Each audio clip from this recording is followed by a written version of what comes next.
ও এটাই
সামনে আসেন, এখানে আসেন।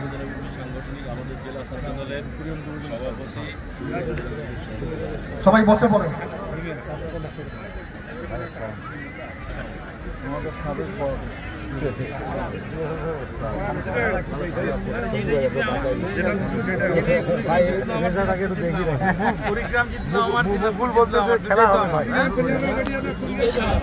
বসে পড়ো, তোমরা রেডি করো, এরকম বসে পড়ো।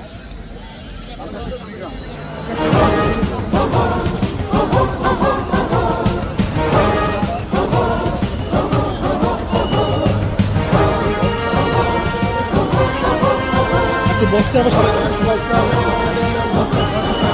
বসে বসে বসে বসে।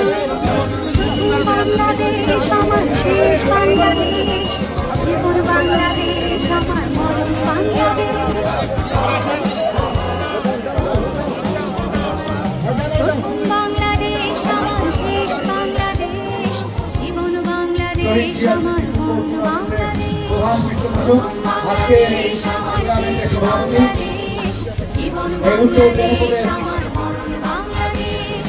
বরিষ্ঠ নেতৃত্ব যারা আসাদুল হাবিব মুলুক, যিনার কাছ থেকে আমরা সব সময় কোনো না কোনো কিছু শিক্ষা গ্রহণ করে থাকি, সেটা হোক রাজনৈতিক বিষয়, সেটা হোক ক্রীড়াঙ্গ, সেটা যে কোনো বিষয়ে হোক, তার প্রত্যেকটি কাজের মধ্যে একটা শৈল্পের ছোঁয়া থাকে, যা আজও তিনি প্রমাণ করেছেন।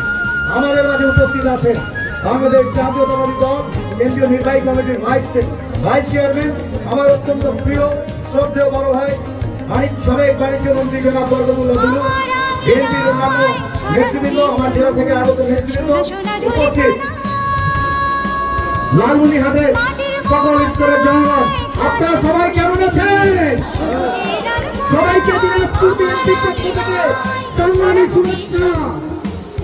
আমি বক্তব্য দিব না, আমি শুধু এতটুকুই বলবো, আমরা আপনাদের সমর্থন চাই যেন আগামী দিনে আমরা আপনাদের সাথে এই মাঠে থাকতে পারি। আপনারা কি আমাদেরকে সমর্থন করবেন? দ্বিতীয় অধিবেশন বলি, খেলা বলি, আমাদের মধ্যে উপস্থিত হয়েছে আমার অত্যন্ত একজন প্রিয় মানুষ, যিনি এক সময় তারুণ্য দীপ্ত ছিলেন, যুবদলের দায়িত্ব নিয়েছিলেন বাংলাদেশের টেকনাফ থেকে তেঁতুলিয়াকে সংগঠিত করার জন্য। বর্তমানে বাংলাদেশ জাতীয়তাবাদী দলের ভাইস চেয়ারম্যান, আমাদের সময় ক্যাবিনেটের বাণিজ্য মন্ত্রণালয়ের দায়িত্বে ছিলেন সেই প্রিয় মানুষ বরকতুল্লাহ দুলু ভাই। আমাদের মাঝে আরেকজন ব্যক্তি উপস্থিত হয়েছেন যার গাড়িতে সবাই চেনেন, হানি পরিবহন। উনি আমাদের সবারের সাবেক উপজেলা চেয়ারম্যান ছিলেন, অত্যন্ত নির্যাতিত হয়েছেন গত সরকারের আমলে। সেই আমার কপিল ভাই উপস্থিত হয়েছেন দিনাজপুরে তরুণ টকবগের সাধারণ সম্পাদক বখতিয়ার আহমেদ মসি, কুড়িগ্রামের কমিটির সাবেক যুগ্ম সাধারণ সম্পাদক রুবেল সহ 2 জেলার বিএনপি অঙ্গ সংগঠনের নেতৃবৃন্দ, উপস্থিত খেলোয়াড়বৃন্দ এবং সম্মানিত দর্শকবৃন্দ, আসসালামু আলাইকুম। আপনারা জানেন যে প্রতিদিনেই বক্তব্য রাখতে হয় অল্প অল্প আমাদেরকে। আমি একটা কথা মাঝে মাঝে বলি, রাজনীতির কর্মকাণ্ড কিন্তু রাজপথে নয়, রাজনৈতিক কর্মকাণ্ড বিশাল অংশ দেশ গঠনে। সেই শুভদিন মনে হয় সর্বত আমাদের সামনে অপেক্ষমান। সুতরাং সেই দেশ কিভাবে আমরা গঠন করব? সুস্থ মানুষ দরকার হবে, সুস্থ সমাজ দরকার হবে, তাহলে সুস্থ জাতি গঠন করতে পারবে।